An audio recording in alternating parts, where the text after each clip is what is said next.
Баянгол дүүргийн 15 дугаар хороонд 2025 онд хийгдсэн хөрөнгө оруулалт бүтээн байгуулалтын ажил. Баянгол дүүрэгт 2025 онд дүүргийн 260 гаруй мянган иргэн оршин суугчдад зориулсан хөрөнгө оруулалт бүтээн байгуулалтын ажлыг улс нийслэл дүүргийн төсвийн 200 гаруй тэрбум төгрөгийн хөрөнгө оруулалтаар хийсэн бөгөөд 15 дугаар хороонд хийсэн хөрөнгө оруулалтын ажлын мэдээллийг хүргэж байна. Дээвэр засвар.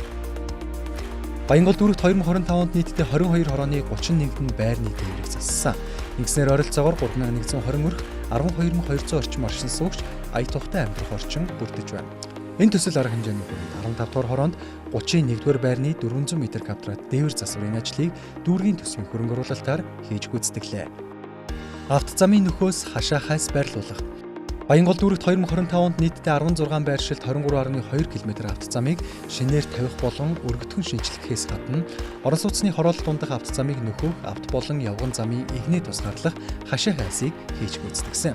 Энэ төсөл арга хэмжээний хүрээнд 15 дугаар хороонд хороолол дотор нийтдээ 350 м3 авто замыг нөхснөөс гадна 24 дугаар байрны хойд тал, 23-ын А байрны баруун тал, Бэлэгдлүүрийн хойд тал, Хасватрын гудамж дагуу замын игнээ тусгаарлах хашаа хайсыг байрлуулах ажлыг хийж гүйцэтгэлээ. Мөн ерөнхий боловсролын 40-р сургуулийн орчимд 54 м урттай явган замын хашлахыг хийснээс гадна явган хүний шатыг шинжлэх ажлыг хийж гүйцэтгэв.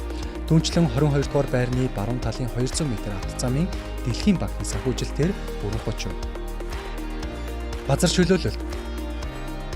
2-ын А, 2-ын Д байруудын урд 9 ширхэг чингэлгийг нүүлгэн шилжүүлж газар чөлөөлснөөр авто зогсоол байгуулах тогтжуулах ажлыг хийж гүйцэтгэв.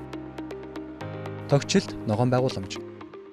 Баянгол дүүрэгт 2025 онд нийтдээ 18 хорооны 24 байршилт тоглоомын талбай тогтчлтын ажлыг хийж гүйцэтгсэн. Энэ төсөл арга хэмжээ болон нийслэлээс хотын стандартыг хангуулах ажлын хүрээнд эрхэн шилжсэн 50 сая төгрөгийн төсөл арга хэмжээний хүрээнд 15 дугаар хороонд 161 дугаар цэцэрлэгийн баруун тал гараж болгосон талбайд явган шат тогтчлтын ажил, 23 А байрны 2, 3, 4 дугаар орцны хойд талын явган шатыг засварлах ажил, 21 дугаар байрны урд талын сагсны талбайг шинжлэх ажил, 23-ын В байрны хойд талын сагсны талбайг засварлах ажил, 2 байршилт 4 ширхэг хагарсан гулсуурын шинжлэх ажлыг хийж гүйцэтгэлээ. Мөн иргэдийн аюулгүй байдлыг хангах, орчны өнгө үзэмжийг сайжруулах зорилгоор хорооны гадна талын ногоон байгууламжийн эвдэрч муудсан төмөр хашааг шинчилж, модон олстой хамгаалтын хашааг солив.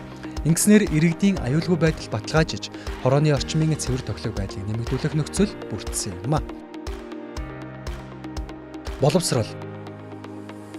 Баянгол дүүрэгт 2025 онд нийтдээ 13 сургууль, 31 цэцэрлэгийн дээвэр цахилгаан, сантехникийн засварын ажлыг нийслэл дүүргийн төсвийн хөрөнгө оруулалтаар хийсэн. Энэ төсөл арга хэмжээний хүрээнд 15 дугаар хороонд байрлах 40-р сургуулийн урлаг заалны дээврийн их засвар, биеийн тамирын заалны иж бүрэн засвар болон шаардлагатай тоног төхөөрөмж худалдан авав. 161-р цэцэрлэгийн дээврийн их засвар, цахилгааны их засвар, агааржуулалтын ажил болон шаардлагатай тоног төхөөрөмжийг худалдан авлаа. 86-р цэцэрлэгийн цахилгааны их засвар, агааржуулалтын ажил болон шаардлагатай тоног төхөөрөмж худалдан авах ажлыг тус хийж гүйцэтгэв. Баянгол дүүргийн засаг даргын тамгын газар.